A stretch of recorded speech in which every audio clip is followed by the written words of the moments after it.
지난주에 배운 건 뭐였냐면은 성막하고 성전, 물리적인 성막과 성전에 대해서 배웠습니다.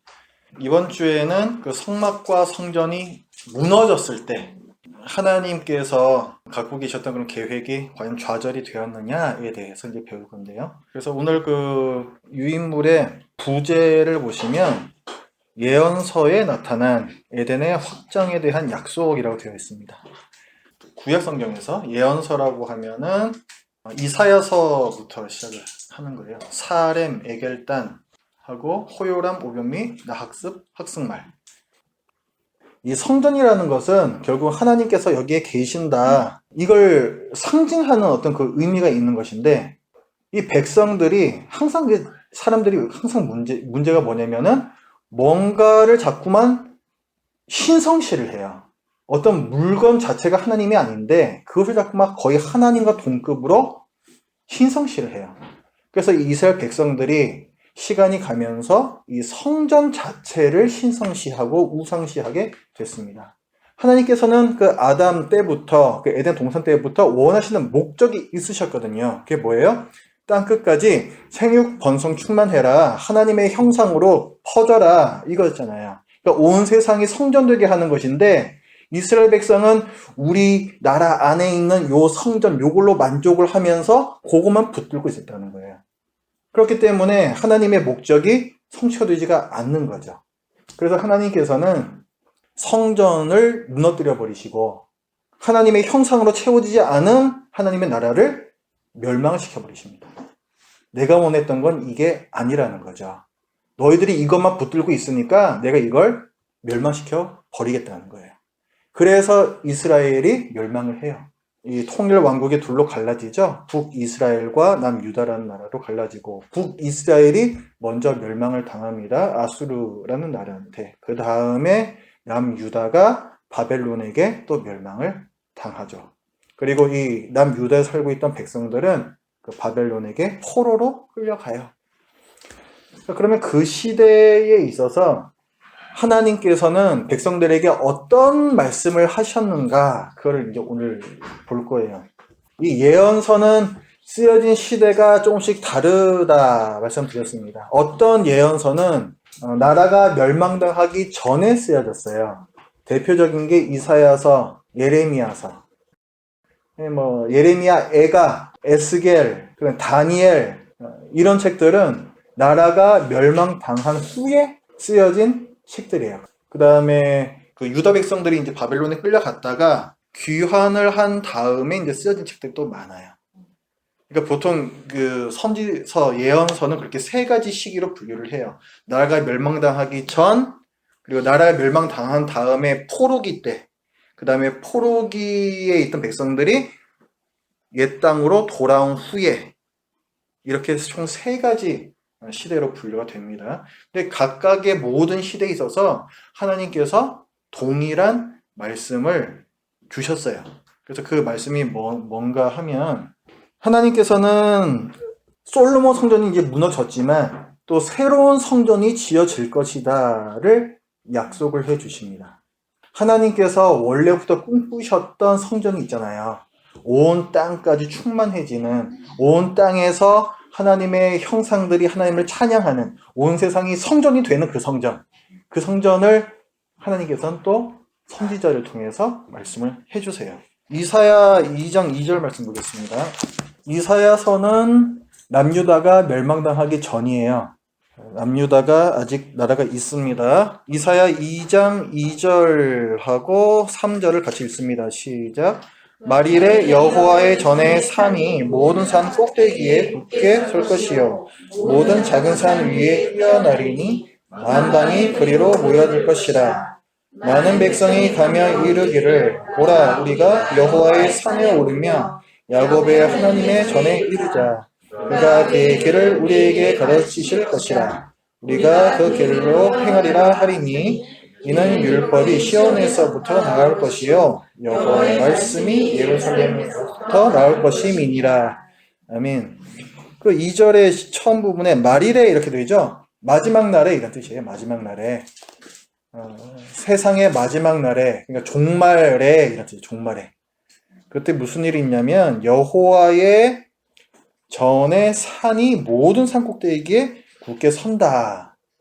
결국 여호와의 전 그리고 여호와의 산 이거는 다 성전을 의미를 하거든요. 성경에서는. 그러니까 그것이 온 세상에 다 편만하게 펼쳐질 것이다. 이것을 지금 2절하고 3절에서 얘기를 하고 있는 거예요. 그리고 모든 작은 산 위에 뛰어나리니 열방이 그리로 모여들 것이라. 모든 민족이 다 성전으로 모여들 것이다. 3절에서도 많은 백성이 가며 이르기를 오라 우리가 여호와의 산 성전이죠. 우리가 성전에 오르며 야곱의 하나님의 전에 이르자. 또 성전이 또 나오죠. 누가 이런 얘기를 해요? 많은 백성이 한 백성이 아니라 한 민족이 아니라 많은 백성 많은 민족이 이 얘기를 한단 말이에요. 그러니까 모든 세상에서 모든 민족이 하나님의 성전으로 나오고 있는 그 모습을 그리고 있죠. 언제? 말일에 마지막 때에 이런 일이 있을 것이다 이렇게 얘기를 해요. 이사야 선지서의 경우에는 솔로몬 성전이 아직도 있는 그때거든요. 그때에도 하나님께서는 그 성전 말고 말일에 다른 성전이 있을 거야를 말씀 좀 해주신다. 뒤로 좀 넘기셔서 51장 3절로 가봅니다. 나 여호와가 시온의 모든 황폐한 곳들을 위로하여 그 사막을 에덴같게 그 광야를 여호와의 동산 같게 하였나니 그 가운데에 기뻐함과 즐거움과 감사함과 창화하는 소리가 있으리라 이렇게 나오는데 앞으로 유다가 멸망당할 거예요. 멸망당하고 나서 그걸로 끝나는 것이 아니라 멸망당한 땅이 다시 회복될 것을 좀 예언을 해주세요. 회복될 것을 예언을 해주시는데 그것을 뭐라고 말씀을 하시냐면은 시온의 모든 황폐한 곳들을 위로하여 그 사막을 에덴같게 만들어주시겠다 얘기하죠. 에덴. 그 다음에 그 광야를 여호와의 동산 같게 하였나니 이렇게 나오잖아요. 에덴, 여호와의 동산.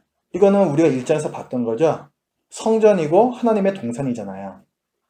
이 유다가 망하고 다시 회복이 될 텐데 그것을 뭐에다 비유를 하냐면은 에덴 동산의 회복으로 비유를 하세요. 에덴 동산의 회복이라는 것은 곧 성전의 회복이 되는 거죠. 이런 말씀들이 또 있고 그 다음에 54장도 한번 가보세요. 하나님께서 그 백성들에게 사명을 주시는데 2절과 3절 말씀 같이 읽습니다. 시작. 내 장막터를 넓히며 내 처소의 휘장을 아끼지 말고 널리 펴되 너의 줄을 길게 하며 너의 말뚝을 견고히 할지어다. 이는 네가 좌우로 퍼지며 네 자손은 열방을 얻으며 황폐한 성읍들을 사람 살 곳이 되게 할 것임이라. 장막이라는 단어는 많은 경우에 하나님의 성막을 뜻한다. 이거 지금까지 몇 번 봤었죠? 근데 이 장막터를 넓히라는 거는 네가 사는 집을 더 크게 지어라 이런 얘기가 아니라 성전의 확장을 말씀하시는 거예요. 이스라엘 백성들이 잊지 말아야 할 사명을 다시 일깨워 주시는 거죠. 이 성전이 세상 끝까지 확장되어야 하는 그 사명을 이렇게 말씀을 해 주시는 거예요. 그 다음에 그 밑에 3절 말씀을 보면 이는 네가 좌우로 퍼지며 너희가 여기 모여있으면 안 돼. 너희가 좌우로 온 세상으로 퍼져 나가야 돼. 생육번성 충만하라. 이거 연결되는 거죠. 내 자손은 열방을 얻으며 이 자손들이 계속 땅을 차지해야 되잖아요. 그렇죠? 온 땅이 성전이 되려면은. 그러니까 이게 온 땅의 성전이 확장되는 그 사명을 백성들에게 또 말씀해 주시는 거죠. 이번엔 또 예레미야서로 한번 가봅니다. 예레미야 3장. 예레미야도 남유다가 멸망당하기 전에 선지자야. 멸망이 조금 더 가까워졌는데 아직까지 남유다가 있습니다. 예레미야 3장 16절 같이 읽습니다. 시작. 너의 말씀이니라. 너희가 이 땅에서 번성하여 많아질 때에는 사람들이 여호와의 언약궤를 다시는 말하지 아니할 것이요 생각하지 아니할 것이요 기억하지 아니할 것이요 찾지 아니할 것이요 다시는 만들지 아니할 것이며. 거기에 첫 부분에 보면은 너희가 이 땅에서 번성하여 많아질 때에는 하면서 여호와의 언약궤가 어쩌고저쩌고 이런 얘기가 나오죠. 이 백성이 이 땅에서 번성하여 많아진다. 생육번성 충만이잖아요. 그거하고 그다음에 사람들이 여호와의 언약궤를 다시는 말하지 않을 것이요. 이건 그 한 지역에 한정된 성전이 아니라 보이지 않게 널리 확장된 그 성전을 뜻하는 거거든요. 좀 이따가 다시 한번 말씀을 드릴 거예요. 어쨌든 그 온 땅을 덮어버리는 그 성전에 대해서 지금 예레미야를 통해서 또 하나님께서 또 말씀도 해주세요. 그 다음 좀 뒤로 넘기셔서 이번에 에스겔 36장으로 가봅니다. 에스겔 선지자는 나라가 멸망당한 다음의 선지자예요. 이 유다 백성이 바벨론에 끌려가 있을 때 유다가 망해있던 그 땅에서 예언했던 선지자가 에스겔이라는 선지자입니다. 나라가 망했으니까 이제는 하나님의 백성도 몰락을 한 것이고, 그러면은 하나님의 그런 목적을 성취할 어떤 주체가 없어져 버린 거잖아요. 그럼 이제 하나님의 계획은 좌절되었는가라고 했을 때 하나님께서는 여전히 온 세상 끝까지 성전이 넓혀질 것을 말씀을 계속하세요. 10절 말씀 같이 읽습니다. 시작. 내가 또 사람을 너희 위에 많게 하리니 이들은 이스라엘 온 족속이라. 그들을 땅에 거주하게 하며 빈 땅에 건축하게 하리라. 자, 사람을 많게 하겠다. 그러면서 이스라엘이 다시 회복될 것이다를 말씀해 주시고, 그 밑에 절도 같이 읽습니다. 시작. 내가 너희 위에 사람과 짐승을 많게 하되 그들의 수가 많고 번성하게 할 것이라. 너희 전 지위대로 사람이 거주하게 하여 너희를 처음보다 낮게 대우하리니 내가 여호와인 줄을 너희가 알리라. 사람과 짐승이 많아진대요. 번성에 대해서 이제 말씀을 하고 있고, 그들의 수가 많고 번성하게 될 것이라 하고, 맨 끝에 보니까 내가 여호와인 줄을 너희가 알리라. 세상 사람들이 하나님이 어떤 분이신지를 알게 된다는 거죠. 이것은 성전이 넓어진 것을 뜻하는 거잖아요. 그러니까 지금 나라가 멸망한 상황에서도 하나님께서는 똑같은 말씀을 계속 주고 계세요. 이 예언서의 말씀들이요, 항상 두 가지를 얘기를 합니다. 그러니까 회복에 대해서 얘기를 하는데, 1차적으로는 가까운 미래에 실제로 이 멸망당한 백성들이 옛 땅으로 돌아와서 나라를 다시 회복시키는 이것을 뜻하는 것이고, 궁극적으로는 세상 마지막 날에 하나님의 성전이 온 세상에서 완성이 되는 그것을 말씀하시는 거예요. 모형론적 해석인 거예요. 그거를 이 예언서를 읽으면서 계속 생각을 해야 됩니다. 이제 거기 우리가 볼 말씀이 35절 말씀도 같이 읽습니다. 시작. 사람이 이르기를 이 땅이 황폐하더니 이제는 에덴 동산같이 되었고 황량하고 적막하고 무너진 성읍들의 성벽과 주민이 있다 하리니.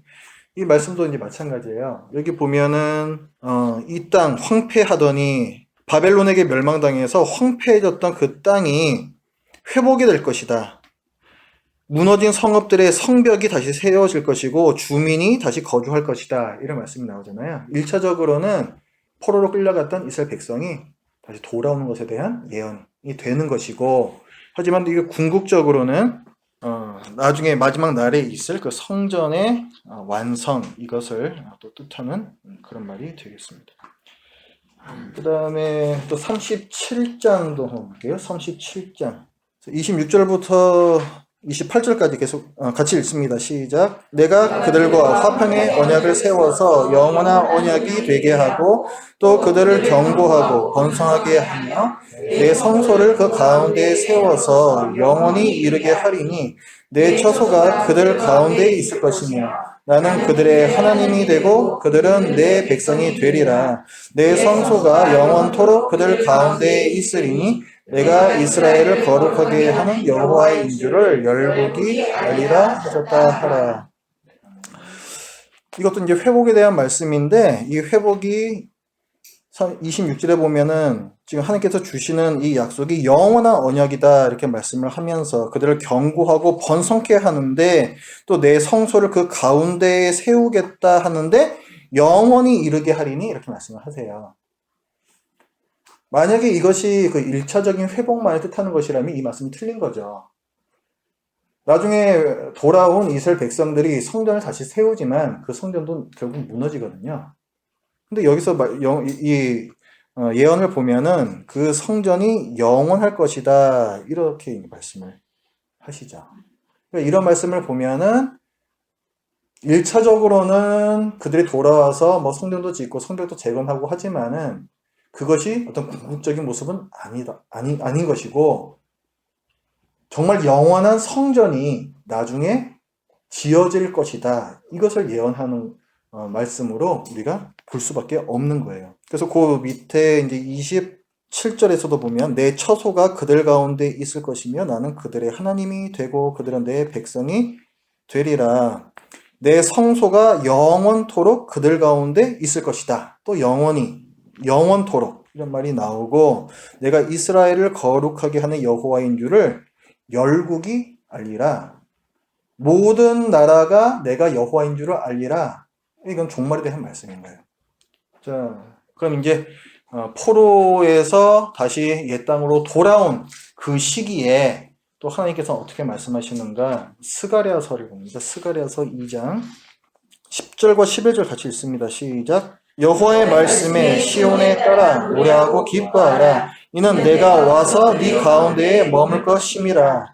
그날에 많은 나라가 여호와께 속하여 내 백성이 될 것이요 나는 네 가운데 머물리라. 네가 만군의 여호와께서 나를 내게 부르신 줄 알리라. 학개하고 스가랴 두 선지자는 성전의 재건을 격려하던 선지자예요.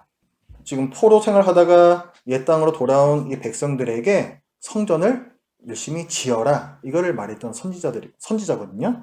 근데 그 선지자가 뭘 말하냐면은 그 10절에서 보면은 여호와의 말씀에 시온에 따라 노래하고 기뻐하라. 이는 내가 와서 내 가운데에 머물 것임이라. 하나님께서 백성들 가운데 머무신다. 이게 곧 성전이죠. 성전인데 그 11절 말씀을 보면 그날에 많은 나라가 여호와께 속하여 내 백성이 될 것이다. 이렇게 말해요. 하나님께서는 1차적으로 빨리 이 보여지는 이 성전을 지어라를 격려를 하시지만 그것으로 끝나는 것이 아니라 마지막 날에 정말 많은 백성이 모든 백성들이 다 하나님의 성전으로 나아오는 그날까지를 하나님께서 말씀해 주시는 거예요. 그러니까 우리가 모형론적 해석이라고 얘기했던 거 1차적으로는 성전을 지금 짓는 것이고 궁극적으로는 온 세상이 성전이 되는 그것을 이 말씀에서도 볼 수가 있는 거죠. 그래서 그날에 많은 나라가 여호와께 속하여 내 백성이 될 것이요 나는 내 가운데에 머물리라. 성전이잖아요. 제가 좀 뭐 긴 시간 통해 가지고 이제 말씀들 쭉 봤는데 결국 이 말씀은 결국 뭐냐면 이스라엘이라는 나라가 망하기 전에나 또 망한 후에나 그리고 포로 살다가 옛 땅으로 돌아온 후에나 하나님께서는 동일하게 마지막 날에 완성될 그 성전에 대해서 말씀해 주셨다는 거예요. 이스라엘이라는 나라가 멸망을 당해도 하나님의 목적은 좌절되지가 않는다. 그러니까 이 시대 때에도 하나님의 목적, 아담에게 주셨던 그 사명, 이것은 계속해서 이어져 내려가고 있는 거예요. 그러면은 하나님께서 지금 생각하고 계시는 이 마지막 날에 이 성전이 있잖아요. 솔로몬 성전도 아니고 포로 살다가 돌아온 백성들이 다시 지은 그 성전도 아니고 정말 궁극적인 그 성전. 이 성전은 그럼 과연 어떻게 지어질 것인가? 하나님의 이 약속은 어떻게 성취가 될 것인가? 그걸 이제부터 보겠습니다. 다니엘서 2장으로 가보겠습니다. 다니엘 2장 34절과 35절. 다니엘 2장 34절과 35절 같이 읽겠습니다. 시작. 또 왕이 보신즉 손대지 아니한 돌이 나와서 신상의 쇠와 진흙의 발을 쳐서 부서뜨리매 그때에 채와 진흙과 녹과 은과 금이 다 부서져 여름 타작마당에 겨같이 되어 바람에 불려 구성을 친 돌은 태산을 이루어 온 세계에 가득하였나이다. 다니엘은 선지자거든요. 나라가 완전히 망하고 그 백성들이 다 포로로 끌려가요. 바벨론 그 시대 때. 그 다음에 그게 또 바벨론이 망하고 또 메대, 바사 뭐 이런 식으로 쭉 이어지는데 그때 다니엘이 좀 많은 어떤 일을 하죠. 그 나라에서 어떤 높은 자리에 올라가서 다니엘이 그 왕의 꿈을 해석을 해주면서 왕의 신임을 얻고 이제 높은 자리로 올라가게 되거든요. 왕이 꿈을 꿨는데 그 꿈이 어떤 꿈인지를 우리가 방금 봤던 그 본문에서 말하고 있는 거예요. 또 왕이 보신즉 손대지 아니한 돌이 나와서 신상에 쇠와 진흙에 발을 쳐서 부서뜨렸다. 이렇게 나오죠. 손대지 아니한 어떤 돌이 어디서부터 나와가지고 이것이 큰 신상을 쳐서 무너뜨렸다는 거예요. 그때에 쇠와 진흙과 녹과 은과 금이 다 부서져 여름 타작마당에 겨같이 되어 바람에 불려 간 곳이 없었고 완전히 부서졌다는 얘기죠. 완전히 부서졌다. 우상을 친 돌은 태산을 이루었고 온 세계에 가득해졌다. 이렇게 얘기를 하고 있습니다. 여기에 보면은 완전히 무너져버린 어떤 우상이 나오죠. 신상이 나오죠. 하나님을 섬기지 않는 세상의 나라들을 뜻해요. 그런데 손대지 아니한 돌이 나와서 그런 나라들을 다 쳐서 심판한다는 뜻이에요. 요 말씀에서 가장 이제 그 중요한 것이 뭐냐면 손대지 아니한 돌이 과연 뭐냐라는 거거든요. 손대지 아니한 돌. 제단 아시죠? 성전의 제단. 제단을 만들 때 손대지 아니한 돌로 만들 것을 명령을 하세요. 출애굽기 20장 25절. 이게 지금 제단을 어떻게 만들어야 한다라고 하나님께서 알려주신 부분이거든요.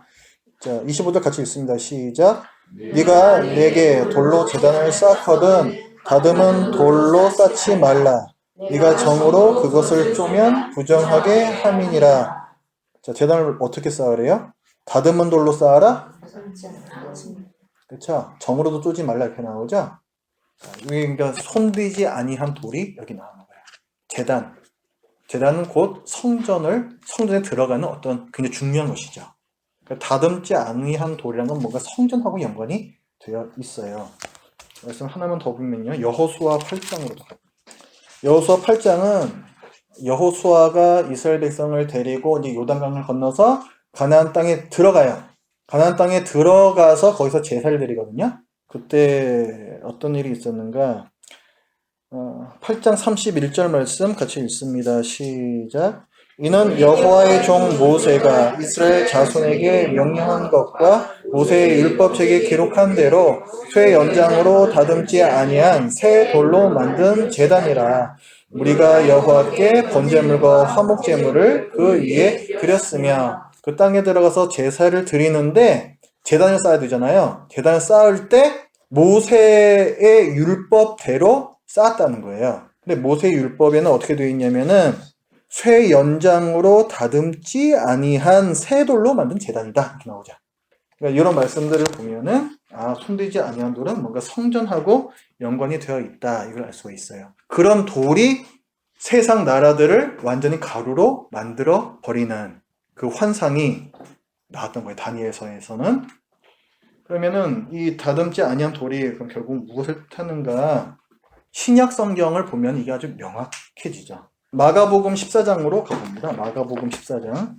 예수님을 미워하는 사람들이 예수님을 고발을 해요. 그리고 예수님께서 하셨던 얘기를 늘 그렇잖아요. 뭔가 이제 좀 안 좋게 얘기를 할 때에는 그 사람이 했던 전체적 얘기 중에서 어떤 한 부분만 딱 끄집어내가지고 아주 이상하게 들리게끔 그렇게 하죠. 이제 그렇게 하는 이제 장면이에요.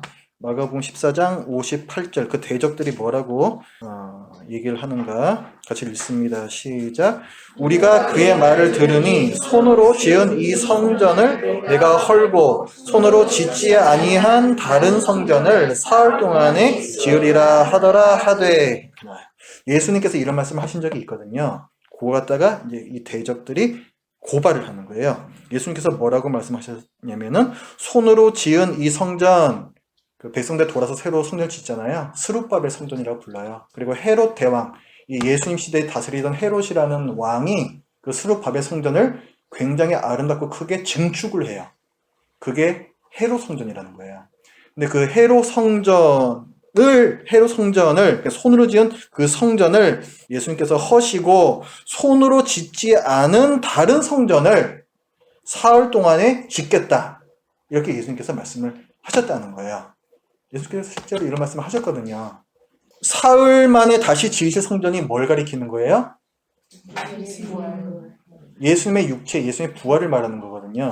근데 그 성전 뭐라고 말을 하냐면은 손으로 짓지 아니한 다른 성전이라고 얘기해요. 이때 손으로 짓지 아니한 다른 성전. 예수님은 하나님이시잖아요. 그러니까 어떤 사람의 인간적인 힘과 노력으로 지은 그런 성전이 아니라 온전히 하나님의 능력으로 지어지는 성전, 이것을 뜻하면서 이것은 곧 지금 예수님을 가리키는 것이다라고 이 말씀이 알려주고 있는 거예요. 마태복음 21장으로 갑니다. 마태복음 21장 42절. 예수님께서 당신 자신을 가리켜서 나는 성전의 모퉁이 돌이 될 것이야, 이걸 말씀하시는 거예요. 42절 같이 읽습니다. 시작. 예수께서 이르시되 너희가 성경에 건축자들이 버린 돌이 모퉁이의 머릿돌이 되었나니 이것은 주로 말미암아 된 것이요 우리 눈에 기이하도다. 없느냐. 이 말씀은 원래 시편에 나오는 말씀이거든요. 시편의 예언인데 이것을 예수님께서 말씀하시면서 내가 바로 그 모퉁이의 머릿돌이다, 이런 말씀입니다. 유대인들은 예수님을 제대로 알아보질 못했죠. 그래서 예수님께서는 버린 바 되셨어요. 버린 바 되셨으나 그 예수님께서는 영원한 성전의 기초석, 모퉁이돌이 되신다라고 신이 밝혀주시는 거죠. 그 밑에 44절 같이 읽어요. 시작. 이 돌 위에 떨어지는 자는 깨지겠고 이 돌이 사람 위에 떨어지면 그를 가루로 만들어 흩으리라 하시니. 돌이 뭘 뜻해요? 예수님이죠. 이 돌에 떨어지는 자는 깨지겠고 이 돌이 사람 위에 떨어지면 그를 가루로 만들어 흩으리라. 깨지고 가루로 만들어버리고 다 흩어버린다. 다니엘서에서 아까 봤던 말씀입니다. 손들지 아니한 돌이 나와서 신상을 쳐서 깨뜨리고 그것이 다 가루가 돼서 흩어진다. 그런 환상. 그 꿈을 왕이 꿨었잖아요. 그러니까 그 손대지 아니한 돌이라는 것은 예수님을 가리키는 거예요. 사도들도 예수님께서 이 영원한 성전의 모퉁이 돌이 되신다라는 것을 계속해서 얘기를 합니다. 사도행전 4장으로 가봅니다.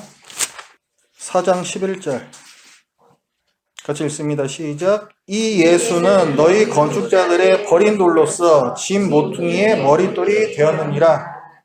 뭐 아주 명확하게 밝혀주고 있죠. 그 머릿돌은 예수님이야. 베드로 사도도 그런 얘기를 또 베드로전서 2장에서 또 하는데요. 베드로전서 2장 또 볼게요.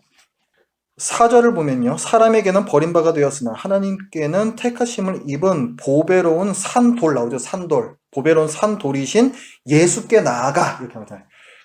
이 돌은 예수님이다. 이렇게 나오고 5절에 보면 너희도 산돌같이 신령한 집으로 세워지고. 신령한 집이 뭐예요? 성전이죠. 또 6절에 보면은 아까 그 말씀 나요. 보라 내가 택한 보배로운 모퉁이 돌을 시온에 두노니 그를 믿는 자는 부끄러움을 당하지 아니하리라. 그러니까 결국은 하나님께서 원하시는 그 궁극적인 성전은 기초석이 뭐예요? 예수님이죠. 예수님께서 그 성전을 이루시는 거예요. 우리가 지난주까지 계속 봤던 게 뭐냐면은 사람에게 성전을 계속 넓혀가라는 사명을 줬더니 계속 죄 지으면서 실패하고 하잖아요.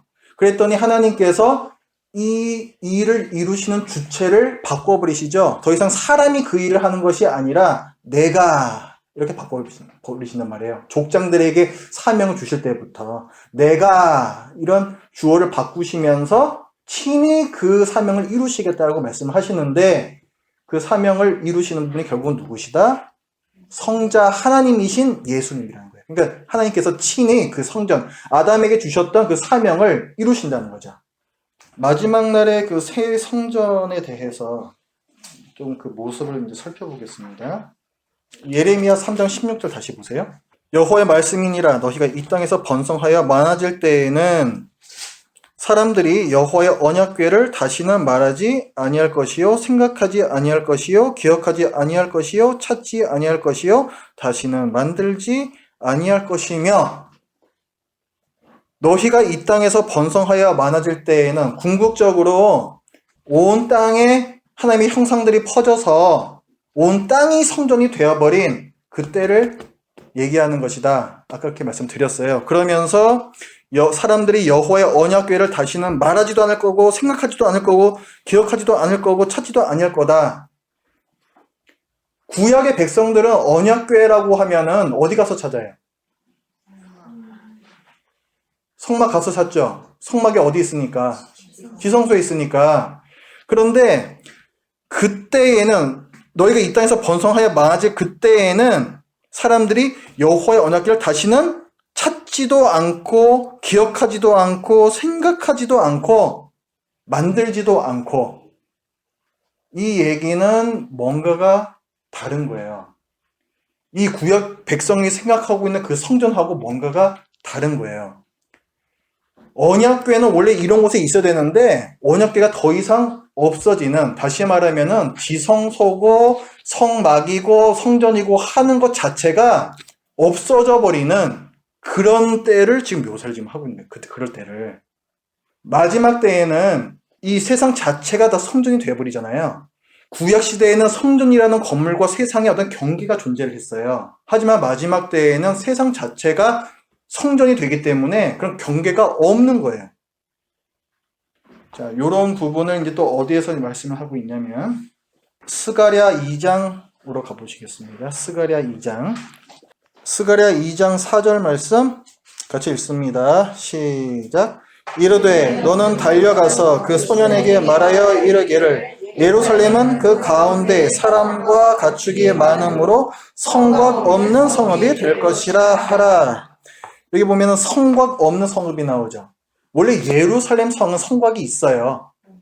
근데 여기서는 지금 뭔가 나중에 있을 어떤 일을 얘기를 하는데 성곽이 없는 성읍을 말씀을 해요. 세상과 예루살렘 성의 경계가 지금 없어요. 계시록으로 가봅니다. 계시록 21장은 새 하늘과 새 땅 그리고 새 예루살렘에 대해서 말씀을 하고 있는 것인데 그 16절 말씀 보겠습니다. 하늘에서 새 예루살렘 성이 내려와요. 지금 사도 요한이 환상을 봅니다. 그 성에 대해서 어떻게 묘사를 하는가 16절 같이 읽습니다. 시작. 그 성은 네모가 반듯하여 길이와 너비가 같은지라 그 갈대의 자로 그 성을 측량하니 12,000 스타디온이요 길이와 너비와 높이가 같더라. 새 예루살렘 성은 길이와 너비와 높이가 같아 그랬어요. 정육면체죠. 정육면체. 하나님께서 성막을 짓고 성전을 지을 때 그 설계도를 다 주시죠. 그때의 지성소가 정육면체예요. 길이와 너비와 높이가 똑같아요. 하늘에서 새 예루살렘 성에 내려오는데 그것이 길이와 너비와 높이가 다 똑같다. 정육면체다 하는 것은 뭐냐면 하늘로부터 내려오는 결국 하나님께서 만드실 이 새 예루살렘 성이라는 것이 자체가 지성소라는 거예요. 구약시대에는 예루살렘 성하고 성전하고는 분명히 달랐어요. 성 안에 성전이 있었죠. 근데 지금 사도 요한이 보고 있는 그 환상, 마지막 날에 하나님께서 만드시는 그 이 세상은 뭐냐면 예루살렘 성 자체가 지성소예요. 그냥 성전도 아니고 지성소예요. 지성소는 뭐냐면 하나님께서 임재하시는 곳이죠. 어디를 가나 하나님의 임재를 생생하게 경험할 수 있는 곳. 우리가 마지막 때에 경험하게 될 세상이 그런 세상이라는 거예요. 22절 말씀부터 보세요. 22절부터 24절까지 같이 읽습니다. 시작. 성 안에서 내가 성전을 보지 못하였으니 이는 주 하나님 곧 전능하신 이와 및 어린 양이 그 성전이심이라. 거기까지 보면은 성 안에 성전이 있대요 없대요? 보지 못했다. 없다는 거잖아요. 성 자체가 성전이니까 당연히 성전이 따로 없죠. 이는 주 하나님 곧 전능하신 이와 및 어린 양이 그 성전이심이라. 물리적인 건물로 된 성전이 없다 얘기를 하고 그 성은 해나 달의 비침이 쓸데없으니 이는 하나님의 영광이 비치고 어린 양이 그 등불이 되심이라. 그 성에는 해와 달도 필요가 없어요. 하나님의 영광이 항상 비추기 때문에 해와 달도 필요가 없어요. 하나님의 영광이 가득하다. 우리가 하나님의 영광을 직접적으로 경험할 수 있는 그런 세상이라는 거죠. 24절을 보면 만국이 그 빛 가운데로 다니고 땅의 왕들이 자기 영광을 가지고 그리로 들어가리라. 그 성에는 모든 나라들이 다 들락날락한대요. 그러니까 이 마지막 때에 있을 이 새 예루살렘 성이라는 것은 그 자체가 뭐 지성소이고 성전이고 또한 온 세상이 하나님의 영광이 임재해 있는 그 성전이 되어 있는 것이고 이런 것을 요한계시록에서 알려주고 있는 거죠.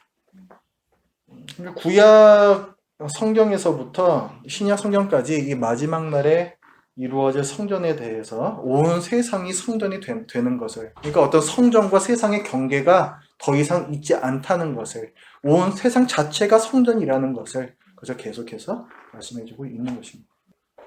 이 성전에는 누가 들어오는가? 거기 26절 말씀 같이 읽죠. 시작. 사람들이 만국의 영광과 존귀를 가지고 그리로 들어가겠고 라고 얘기를 하는데, 자, 온 세상에서 사람들이 다 거기 들어온다라고 얘기하고 있는데 이 사람들은 지금 이 세상에 있는 그냥 모든 사람인가 라고 했을 때 그렇지는 않아요. 예레미야 3장을 다시 봅니다. 예레미야 3장. 아까 예레미야 3장 16절에서 너희가 이 땅에서 번성하여 많아질 때에는 사람들이 여호와의 언약궤를 다시는 말하지도 않고 찾지도 않고, 이게 뭐라 그랬어요? 온 세상이 성전이 되는 그거라 그랬죠? 그러니까 아까 우리가 요한계시록에서 21장에서 봤던 성전과 그 다음에 뭐 성과 세상의 경계가 지금 없어지는 그때 이제 말하고 있는 건 동일한 본문이잖아요.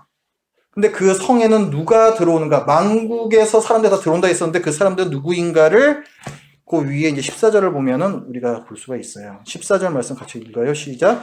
여호와의 말씀이니라. 배역한 자식들아 돌아오라. 나는 너희 남편임이라. 내가 너희를 성읍에서 족속 중에서 둘을 택하여 너희를 시온으로 데려오겠고. 여기 보면은 배역한 자식들아 돌아오라. 회개를 촉구하죠. 회개. 나중에 온 세상이 성전이 될 것인데 그 성전에 들어와 있을 수 있는 사람은 누구다? 돌아온 사람들이에요. 돌아온 사람들. 회개한 사람들. 예수 그리스도를 믿고 회개한 자들만이 이 성 안으로 들어올 수가 있어요. 이제 우리가 그 선교에 대해서 조금 얘기를 하겠는데요. 여러분 그 프린트물에 보시면은 총체적 선교라고 제목이 붙어져 있습니다. Holistic Mission. Whole 앞에 W 붙여가지고 whole 하면 전체라는 뜻이죠. Holistic 총체적이라는 말은 전체적으로 선교를 한다. 전체적으로 선교를 한다. 우리가 보통 선교라고 하면은 뭘 떠올리냐면은 선교사님들이 복음을 모르는 나라에 나가서 그곳에서 예수 그리스도를 전하고, 그래서 그곳에 있는 사람들이 예수를 믿고 회개하게 하는 것, 이것을 우리가 보통 선교라고 생각을 하죠. 그런데 하나님께서 생각하시는 선교는 그것만은 아니에요. 우리가 말씀을 좀 보겠습니다. 이사야 51장 3절. 이 이사야 선지자를 통해서 나라가 멸망당할 것을 말씀해 주셨고, 그러나 멸망이 끝이 아니요 하나님께서는 다시 그들을 회복시켜 주실 것이다 를 말씀하시는데, 이건 회복에 대한 말씀이에요. 3절 말씀 같이 읽습니다. 시작. 나 여호와가 시온의 모든 황폐한 곳들을 위로하여 그 사막을 에덴 같게 그 광야를 여호와의 동산 같게 하였나니 그 가운데에 기뻐함과 즐거움과 감사함과 청하는 소리가 있으리라. 회복이라는 것이 나 여호와가 시온의 모든 황폐한 곳들을 위로하여 사막을 에덴처럼 만든다. 광야를 여호와의 동산처럼 만든다. 이렇게 표현이 되죠. 그러니까 황폐했던 곳, 사막 같았던 곳, 이곳이 뭔가 확 바뀌어버려요. 좀 뒤로 넘기셔서 54장 3절도 보겠습니다. 54장 3절 시작. 이는 네가 좌우로 퍼지며 네 자손은 열방을 얻으며 황폐한 성읍들을 사람 살 곳이 되게 할 것임이라. 황폐한 성읍들을 사람 살 곳이 되게 해라. 여기 또 황폐한 곳이라는 얘기가 또 나오죠. 에스겔 36장도 보겠습니다. 36장 35절 같이 읽습니다. 시작. 사람이 이르기를 이 땅이 황폐하더니 이제는 에덴 동산같이 되었고 황량하고 적막하고 무너진 성읍들에 성벽과 주민이 있다 하리니. 여기에도 뭐 황폐했던 곳, 황량하고 적막하고 무너졌던 곳, 이런 것들이 다 바뀐다, 이런 표현이 나와요.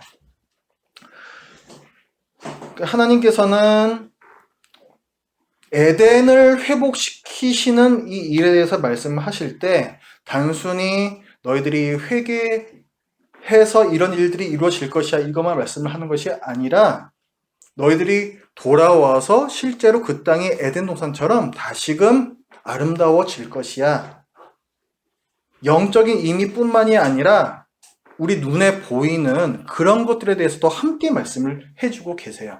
그러니까 그 에덴 동산의 회복, 성전이 온 땅에 세워진다라는 이 의미는 단순히 모든 나라의 백성들이 영적으로 구원받는 것만을 뜻하는 것이 아니라 우리가 마지막 날 때에는 그냥 영혼으로만 사는 게 아니잖아요. 우리는 부활해서 우리 육체를 입고 산다고요.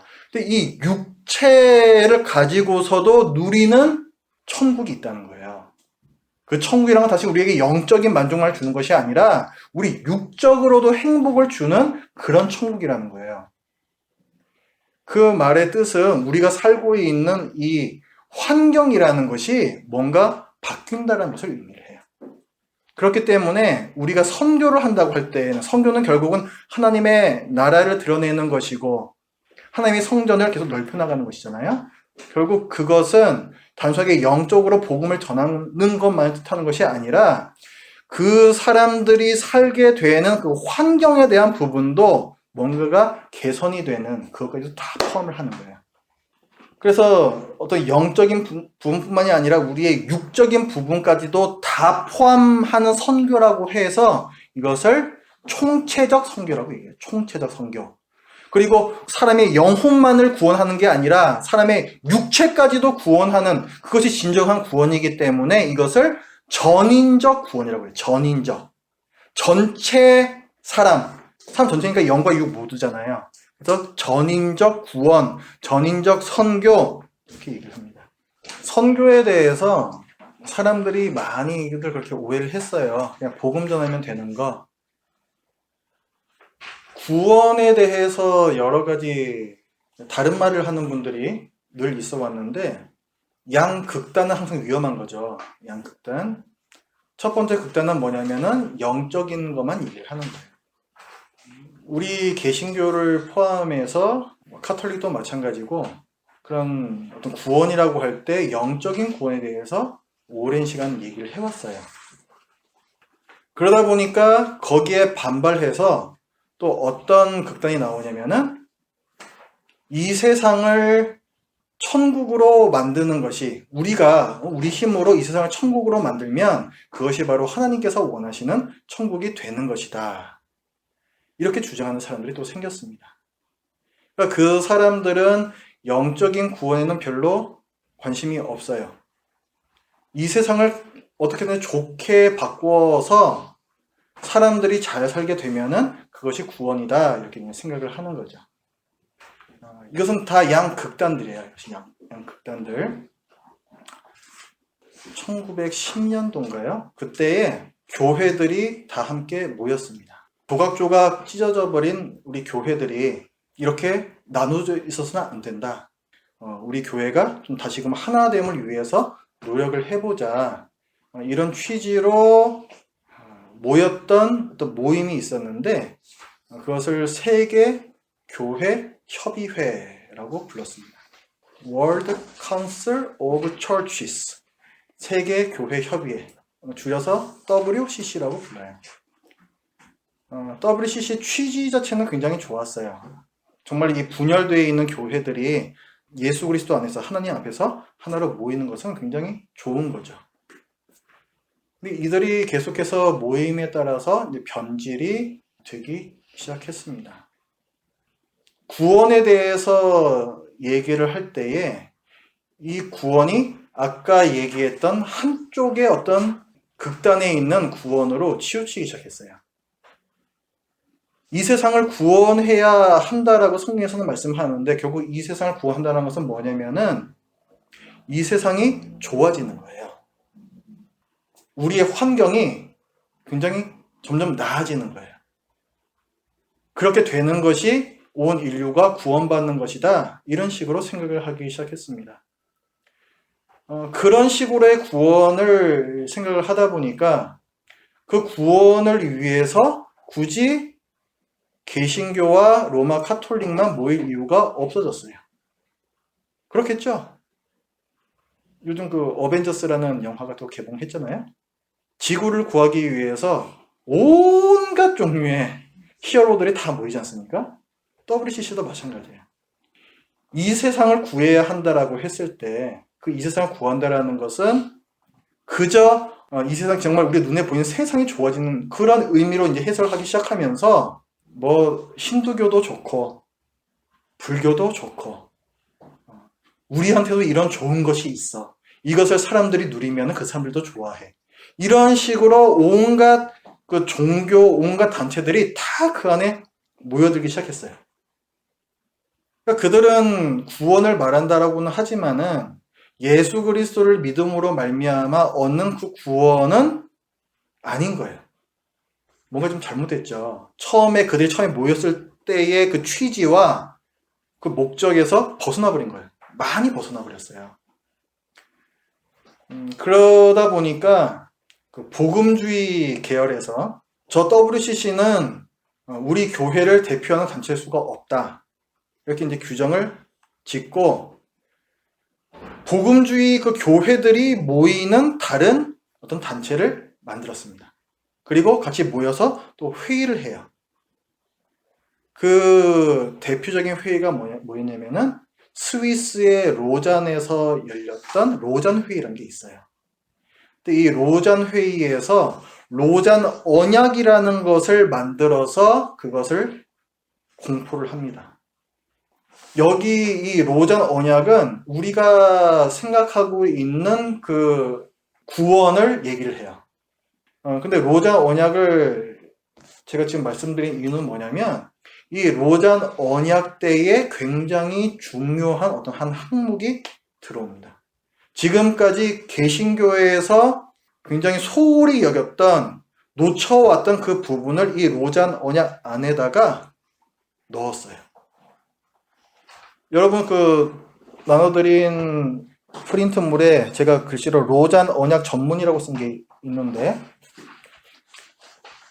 거기에 보시면은 제가 일부만 제가 지금 프린트해온 겁니다.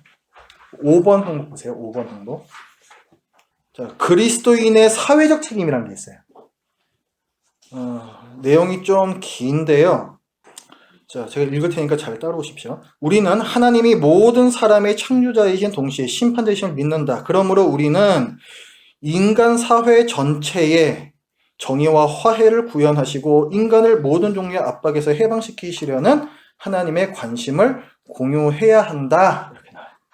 하나님께서는 이 세상 전체를 창조하시는 분이시기 때문에 이 세상 전체에서 구원이 일어나야 한다. 영적인 구원만이 아니라 이것을 여기서 얘기를 하는 거죠.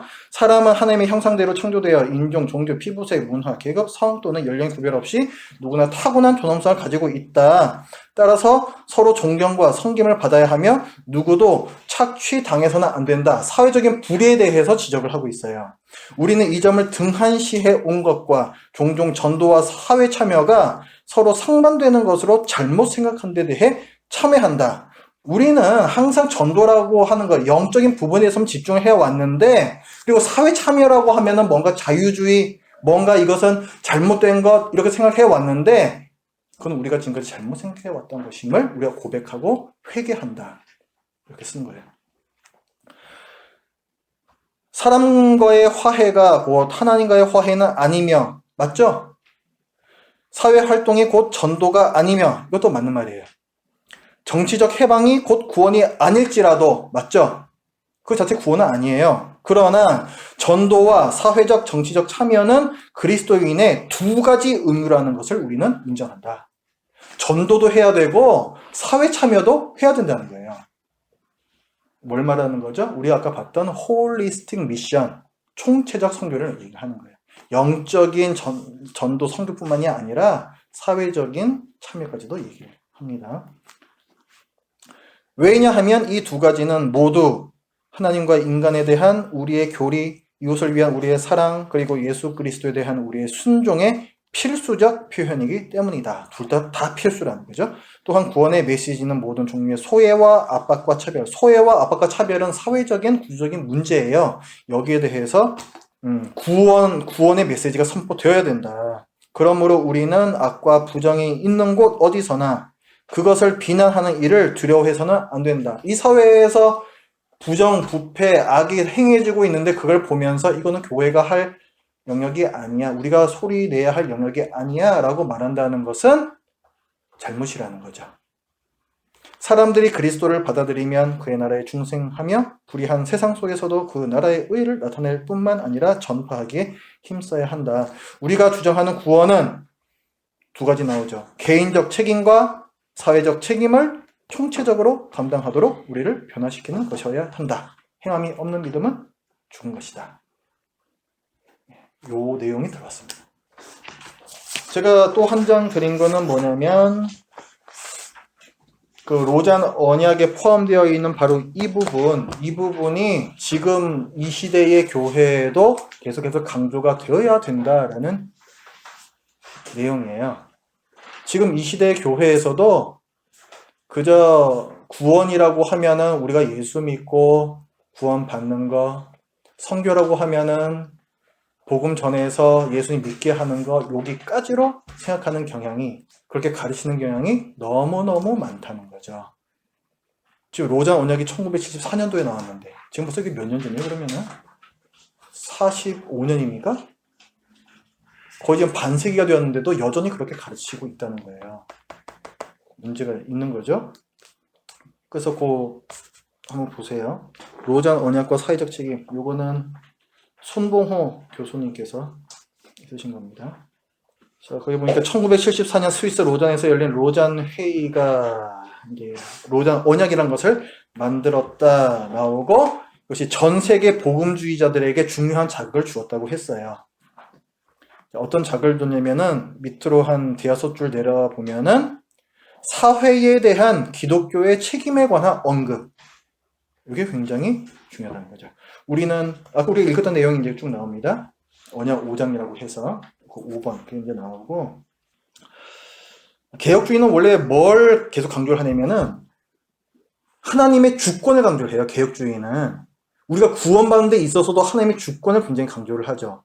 근데 구원뿐만이 아니라 이 세상이 이렇게 흘러가는 모든 것에 있어서 하나님의 주권을 강조를 해요. 하나님의 주권이 미치지 않는 영역은 단 한치도 없다라는 것이 개혁주의의 고백이거든요. 그 얘기는 뭐냐면은 우리가 몸담고 있는 모든 정치, 경제, 사회, 교육, 가정, 직장, 이 모든 영역에 있어서 하나님의 주권이 드러나게끔 우리는 그렇게 살아야 된다는 거예요. 교회에서의 삶이 다르고 세상에서의 삶이 다르고 잘못됐다는 거죠. 근데 이 로잔 언약이 그 5번 항목을 강조함으로 인해서 복음주의도 이제는 그 개혁주의처럼 모든 영역에서 사회적 책임을 우리가 같이 져야 되는 거구나, 이것을 깨닫게 된 겁니다. 그래서 그 뒷장에 보시면요, 오른쪽 칼럼의 위에서 세 번째 줄, 불행하게도 모든 시대에 억울함이 있었고 공의의 하나님을 섬기는 사람들은 그 억울함에 민감해야 한다. 구약 시대에도 이런 억울한 사람들이 있었어요. 고아와 과부. 하나님께서는 이 고아와 과부와 객에 대해서 항상 돌보아라 아주 끈질기게 말씀을 해주셨거든요. 그 다음에 예수님 시대에도 예수님께서는 가난한 자, 병든 자, 또 천대받는 자들을 찾아가시죠. 여전히 그런 소외된 사람들에 대한 하나님의 관심이 나오고, 그렇기 때문에 지금의 자본주의 사회에서도 이 자본주의의 부작용이 있잖아요. 빈부의 양극화가 있어요. 빈부의 양극화. 이 부분에 대해서 교회는 민감해야 되고 또 그들에게 고통을 가하는 제도를 고칠 책임이 우리에게 또한 있는 것이고, 로자 언약이 얘기하는 사회적 책임, 그것이 여전히 지금 우리가 살고 있는 시대에도 계속해서 아무리 강조해도 지나치지 않은 그런 부분입니다. 오늘 배운 거 이제 요약을 해 보겠습니다. 맨 밑에 그 요약을 한 목소리로 읽어보죠. 시작. 땅끝까지 성전을 확장시키시는 하나님의 목적은 이스라엘이 멸망당한 후에도 않았다. 하나님께서 선지자들을 통해 성전의 회복을 약속하시는데 이는 1차적으로 이스라엘의 귀환으로 궁극적으로는 예수 그리스도께서 기초석이 되시는 새 성전으로 성취된다. 교회는 총체적 선교, 전인적 선교를 해야 한다. 마치겠습니다.